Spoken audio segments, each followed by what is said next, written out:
those protests that entered a church in Minnesota. This happened during a church service. You had Don Lemon there awkwardly. Let's actually play a clip. This is Don Lemon, who, former CNN, entered the church, kind of looks like, went up to the pastor who was to be like he was like the journalist following a protest, but then he became part of the protest. This is at City's Church, and really tries to question this pastor and the chaos that's happening around him. I think it speaks for itself. So the church, our church had gathered for worship, which we do every Sunday, and we were interrupted by this group of protesters. Yeah. We asked them to leave, and they obviously have not left. Yeah. So. What do you think of this? I mean, this is unacceptable. It's shameful. It's shameful to interrupt a public gathering of Christians in worship. But there were folks who will say, I have to take care of my flock. Okay, but listen, we live there's a constitution in the First Amendment to freedom of speech and freedom to assemble and protest. Yeah. We're here to worship. We're here to worship Jesus because that's the hope of these cities. That's the hope of the world is Jesus Christ. I want to be very respectful. Please don't push me though. We're here to worship Jesus. Yes. That's why we're here. Yes. Okay, that's why we're here. Okay. That's what we're about. Don't you think Jesus would be understanding and love these folks? We're about spreading the love of Jesus. We're about spreading the love of Jesus, and of course, at that moment, Don Lemon says, "Listen." Know what he's talking about. We have the quote here. He says, "Listen, we live there's a constitution and a First Amendment to freedom of speech and freedom to assemble and protest." Of course there is. That's not what is happening in this moment. There's also freedom of religion within the First Amendment that Don Lemon leaves out as well. But these individuals, these quote unquote protesters, it wasn't just, as the news has tried to say, that they were going after what seemed to be a connection between a pastor there, not the one that's in that video, and ICE, and maybe being an acting field director.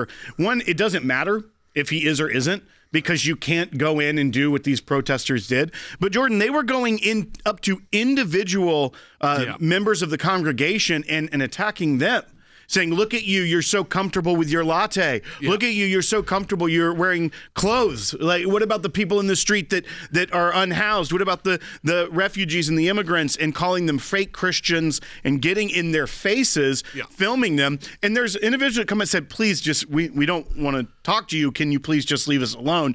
And they wouldn't. They were agitated. They were getting in the face of the congregants.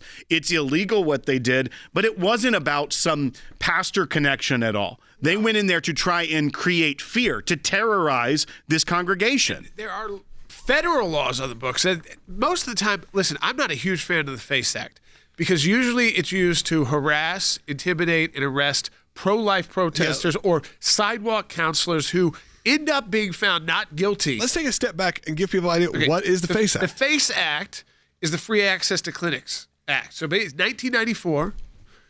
So right at kind of the heart of the pro-life movement becoming, and we were living it, becoming a little bit more aggressive, doing the sit-ins, sometimes violating the law.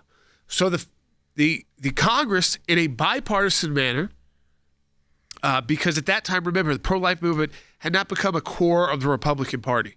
Like you kind of almost take for granted today that almost every Republican that's elected is pro-life. There's only like a couple who it was kind of a non-issue. Right. But to get the FACE Act bipartisan support, it was Ted Kennedy, actually. And for Ted Kennedy to get the bipartisan support, even though it's not in the name of the law, it also protects houses of worship. And it's not just from people blocking doors. It's in any way disrupting.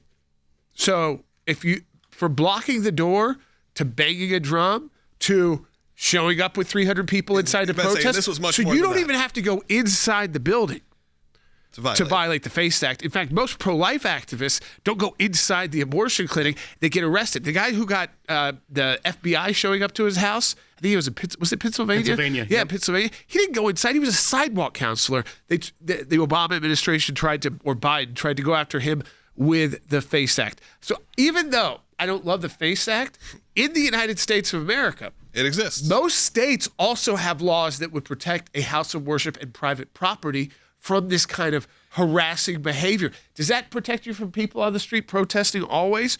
No, but houses of worship under federal law today, if you're making noise, if you're disrupting, that alone is enough for you to be charged criminally, federally. You could be a federal criminal for the rest of your life. I've seen some complaints, people going, where was security for the church?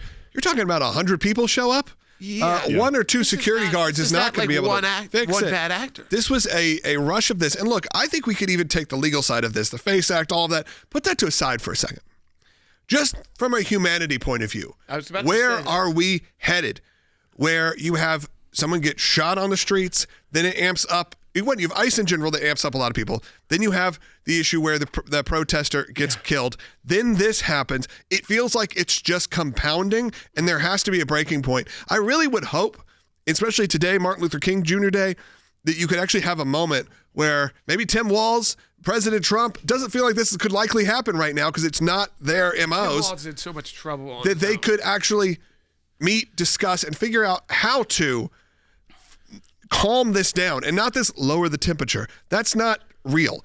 Talk about how to end this because we are at a boiling point that is nerve-wracking. Now this red line is being crossed where houses of worship are not seen as sacred, are not given reverence by even people that don't believe that they're going to go in there and they're going to get in the face of worshipers. And Don Lemon, said the quiet part out loud. That was the goal. When he saw people leaving the building, children. We should play this. This is Bite 9. He's trying not to slip on the sidewalk, so it's a little disjointed, but you'll get the point. Bite 9, Don Lemon. Watch this guy here. Look, he's hugging his kid.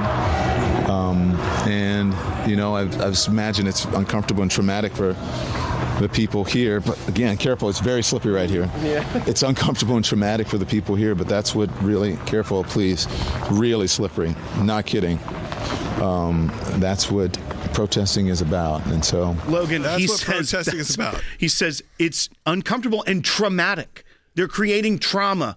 And he says that's what protesting is about. Yeah. No, it's not about going into a church and causing trauma in young children. You look at the civil rights movement. Was it hostile? Were there a lot of intense moments? Was there violence? Obviously, ended in the tragic death of Martin Luther King Jr. However, his goal was to bring people together, was to actually change hearts and minds within the church, within the community, and to actually bring people, to give them something new, to hopefully hold on to show them the truth. What we have here now is Don Lemon saying the reason people are protesting is to make you uncomfortable, to make kids traumatized. That should not be the goal of a protester. The goal of a protester should be to protest the issue and to hopefully make change, make an impact. You can agree with what ICE is doing. You can disagree with what ICE is doing. You can agree with President Trump. You could agree with Tim Walz. You could do whatever you want. I don't really care. You can protest peacefully too, and you could that can also mean violating the law. It can mean causing people. It often does. Yeah, it means like you can be blocking the street. It can be taking having a march that's not sanctioned, wasn't approved. How many of our ACLJ clients, quote unquote, were breaking the law, and the reason the ACLJ got involved was to help change the law. Right. Because the law was incorrect. So you know what? When there is that statement of people going, well, they should just, they have to just obey the law. That's what it is. Sometimes in protesting, that is not the case. No, that's true. Right. But does it mean essentially threatening a house of worship? Does it mean causing just chaos? Not again. What feels like there's no win in sight. There's no win for the people who are against ICE. There's no win for the people that are pro-ICE. There's not a middle ground at all.